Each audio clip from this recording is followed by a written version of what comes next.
네, 황교안 권한대행은 조금 전인 오후 8시에 대국민 담화를 발표했는데요. 안정적인 국정 운영을 위해 최선을 다하겠다고 얘기했습니다. 일부분 직접 들어보시겠습니다. 아무리 어려운 상황에서도 국정을 안정적으로 관리하는 데 혼신의 노력을 다하겠습니다.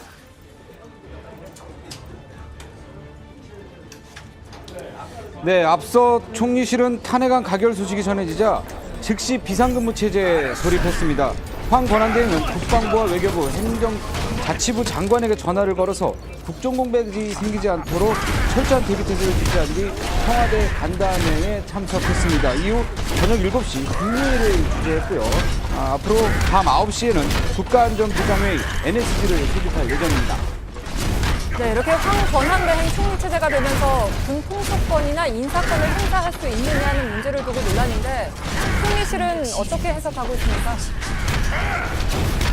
네, 총리실은 아직 직무 범위에 대해서는 구체적으로 어디까지 행사를 한다 이런 결론을 내리지는 않았다고 밝혔습니다.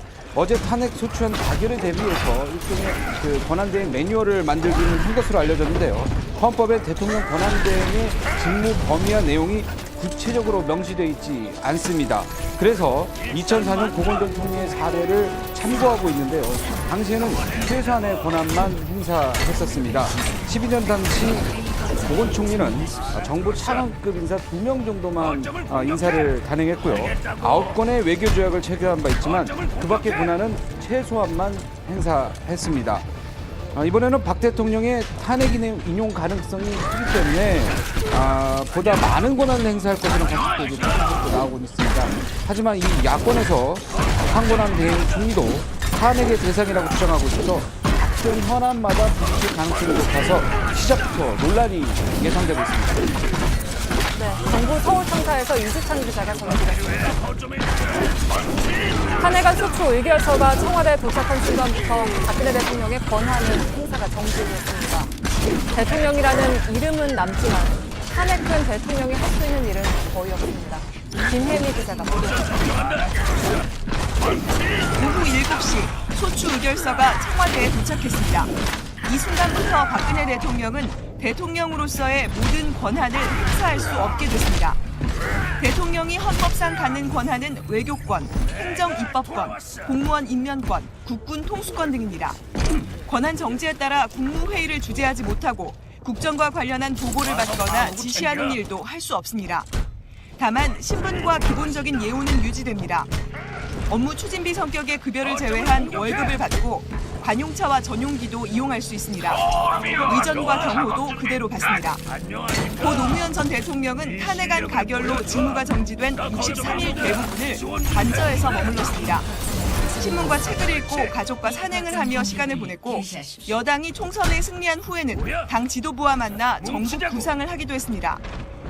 하지만 박 대통령의 경우 새누리당이 분열 위기에 처했기 때문에 이런 움직임도 쉽지 않을 것으로 전망됩니다. 결국 청와대에서 출마하며 특검 수사와 탄핵 심판을 준비하는 데 시간을 할애할 것으로 보입니다. JTBC 김희입니다. 권한대행을 시작한 황교안 총리가 앞으로 어떤 역할을 할지도 관심입니다. 인사권 행사나 외교 활동을 비롯한 적극적인 업무 수행은 어려울 거란 전망이 많고 특히 그 역시 자격 논란을 촉발할 지경입니다. 김상진 기자입니다. 대통령 권한대행 체제는 역대 9번째, 현행 헌법 아래서 2004년 고건 총리에 이어 2번째 사례입니다. 헌법을 빼면 대통령 권한대행의 업무 범위를 규정한 법률은 없습니다. 이 때문에 그간 총리실은 고건 총리 사례를 연구하며 권한대행을 준비해온 것으로 알려졌습니다. 고 전 총리는 63일간 관리자 역할에 충실했던 것으로 평가됩니다.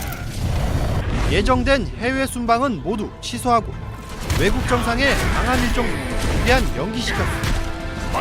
황 총리 역시 안보와 경제에 집중하면서 대통령의 고유 권한은 가급적 행사하지 않을 것으로 예상됩니다. 다음 달 예정된 한중일 정상회의도 불참할 가능성이 큰 것으로 관측됩니다. 문제는 연초 주요 부처의 정기 인사와 박한철 헌법재판소장 후임 임명, 검사장 승진 등 인사 사안이 산적해 있다는 점입니다. 최순실 국정 개입 사건에서 자유로울 수 없다는 지적도 나옵니다. 이 때문에 야당에서 탄핵 이후 내각 불신임 주장까지 나오고 있습니다. JTBC 김상진입니다. 박근혜 대통령은 그동안 보류했던 최재경 청와대 민정수석의 사표를 수리하고 후임으로 조대환 변호사를 임명했습니다. 신임 조수석은 세월호 특별조사위원회 부위원장으로 활동하며 유족들과 갈등을 빚었던 인물로 논란이 예상되는데요. 야당은 참담하다는 반응을 내놨습니다. 윤서령 기자입니다. 박근혜 대통령은 최재경 민정수석의 사표를 수리했습니다.